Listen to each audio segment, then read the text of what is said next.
Fiesta Friday continues right here on KUM, and we thank you so much for watching on TV or online. And we continue our profile of some of the films that will be shown at the UOG Film Festival. Joining us once again is Balthazar Uggen, who is the co-producer of War for Guam, a documentary which we will talk about, as well as CJ Ochoko, and she was part of the production team for the film Group. So thank you very much, both again. So Balthazar, we'll start with you, because you're a returning guest, as it were. Your film, War for Guam, this is not the world premiere. It's already made its rounds on PBS and everything nationally. So tell us how it's been received. It's been well received. We've got a lot of messages from off-islander Chamorros who have never known about the history of World War II. So it was very successful, I would say. It had 861 air dates across the United States on public television stations, and about 160 public television stations carried it. So it was shown across the United States, and it was also premiered here on Guam, on PBS Guam. Oh, well done. Well, and you take a very unique angle to telling the story of Guam around World War II, because you watch like maybe History Channel, and they show kind of like Guam's involvement with the war and everything like that. But yours is very specific about an angle. So tell us how you told that story. Yes, it's told from the war survivors' perspective.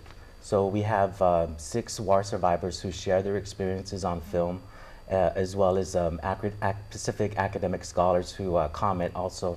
So it's kind of interwoven with rare archival footage to tell the story of Guam, their experience through World War II, and the issues that have not been resolved today. So it sheds light on these issues. And again, it's probably one of the first to tell the story from the Guam perspective, from the Chamorro perspective. Well, very necessary and very very worthwhile. So CJ, you, again, were part of the presentation group, and yours actually dealt with a very interesting topic. Tell me about that. Right. Group actually is based off my life story, and it's the story of a girl who tries to commit suicide, and she ends up getting help instead, and she ends up in a psychiatric ward. And from there, that kind of experience changes her life.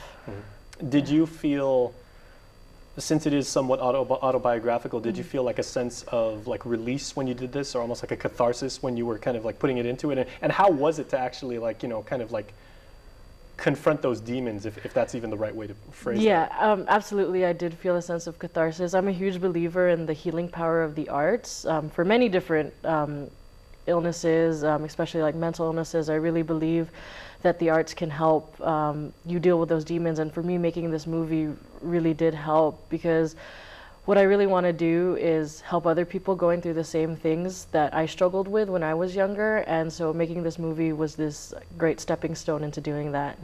I'd like from both of you, how did you find the medium of long-form storytelling? We do things here like at KUM. We're doing the 6-minute interview right now. We do 2-minute and 30-second news stories and everything like that. But you guys are actually having quite a lot of time, without commercial breaks, to actually kind of tell a story, and that can be very, very challenging, because that's a lot of time to fill. It is very challenging. I used to have more hair when this started. I remember it being somewhat more brown last time you were in here. Yeah. The long form of film, I mean, it really takes a lot to craft a story, and it takes a lot to get what you need to get to fill the space. So running your storyline and making sure that it's easy to follow, and it tells the story and reaches the point where you want people to be more aware about a certain issue or something. It does take a lot of crafting. It does take a lot of gathering of materials to enhance the story. So a long-form film, I mean, this one took 12 years to make, War for Guam, for various reasons, but the amount of material that we were able to gather to enhance the story was tremendous. It was tremendous, but long-form film is not easy, especially if narrative, fictional pieces, when you're out there in the hot sun, carrying all the equipment, having big productions. It is not easy. I did it for 2 weeks when this first came out, and I thought I was going to die. I really thought that, I mean, people are pushed to their limit. You have people clashing because of different ideas or different artistic ideas. But at one point, things come together, and everything that you've done, every heartache that you've experienced, it's all worth it in the end when you see your piece up there and you see people reacting to your piece. It's fantastic. Would you agree, CJ? Yeah, absolutely. For me, my experience with getting into film was a little different. I actually took Kelmunia's independent filmmaking class 2 or 3 semesters ago, and that kind of really opened me up into the world of film. And I was, this movie actually started as a class film, but it ended up becoming a passion project for all of us. Yeah. Okay, so final question. Obviously you guys have shown it to, you know, a very small group of peers and everything like that. Real quickly before we go to commercial break, we'll start with you, CJ. What have you learned from this? From the filmmaking process? From the process. I've just learned that film, it does take a lot of time and a lot of effort, but it really is kind of a group project. It's a community project where you all come together and make art. Very well. How about you, Baltasar? From this process in particular? Yeah. I think because you poured your heart and soul into this. Yes, and I think I've learned perseverance.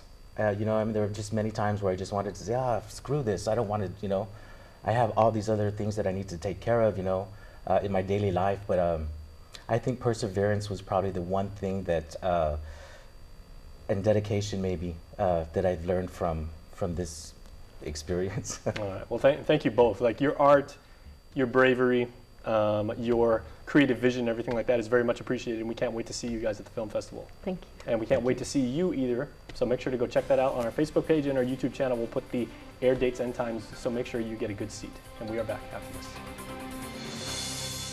Closed captioning is brought to you by